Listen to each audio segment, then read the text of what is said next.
kufuata sheria za TFF na CAF na FIFA, maana yake ni kwamba kuna baadhi ya data ambazo unaruhusu, yani umezitoa au unaruhusu wadau hao wazitumie, japo zinakuwa zina exceptions. Ni data ambazo zinakuwa zinakuhusu wewe tu, umeelewa, lakini zenyewe hazipaswi kukiuka sheria za nchi husika. Kwa mfano kama sasa hivi Tanzania tumepitisha sheria ya Data Protection Act ambayo inataka taasisi zote ambazo zinakusanya data za watu zijisajili na board, zipate certificate ya kuruhusiwa kukusanya data za watu. Kwa maana hiyo TFF kama chombo ambacho kiko chini ya sheria za Tanzania, yani requirement ya kwanza lazima wajisajili na hiyo board ya kukusanya taarifa.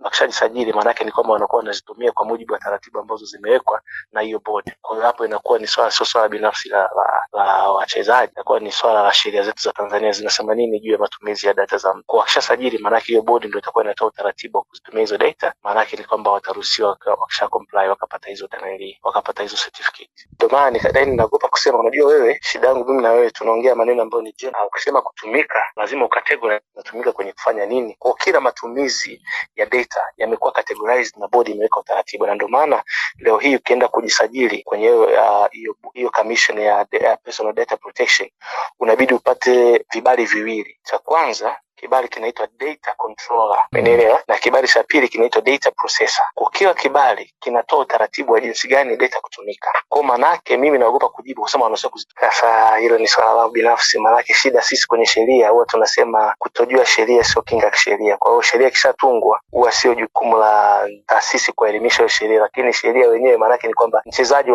tunashumu kwamba na management. Moja ya management ya kazi ya management ni kufuatilia hata sheria za nchi husika au sheria za tasnia ambayo anaifanyia kazi. Kwa management yake inabidi inawajibika kumelimisha, lakini kwa wachezaji ambao wana management basi wanaweza kufuata sheria za mini msaada wa kisheria. Kwa wadau kama sisi, kwa mfano kama mimi ambaye nimesajiliwa kufanya kazi ya kuelimisha nini, kusaidia wachezaji chini ya FIFA, ndio labda nikielekezwa naweza nikawasaidia wachezaji kuelimisha kwa umbrella ya FIFA, kwa sababu ni kazi ambayo nimekuwa licensed kufanya. Lakini tofauti na hapo siwezi tu nikasimama hapa eti najitolea naanza kuwasaidia wachezaji, hapana, kwa sababu na sisi ambao tunakuwa regulated na FIFA tuna utaratibu wetu maalum ambao unaturuhusu na mipaka yetu na maslahi yetu. Kwa sababu hii kazi pia mimi kazi za kawaida, ndio maana nimekuambia hapo tunaongelea data na statistics. Kama unaongelea statistics ni kitu ambacho kiko kwenye public knowledge ambacho mtu yote anaruhusiwa kutumia, sawa? Hata wewe leo hii ukitaka upate statistics za lese za Pacome unaweza kupata, maana yake si ni vitu ambavyo ni viko for public knowledge, umeona. Na ndio maana unaona hata ukiwa unaangalia mechi kwa mfano, baada ya mechi kuisha wanakupa tathmini, bwana huyu mchezaji kakimbia hivi, performance yake iko hivi na hivi na hivi,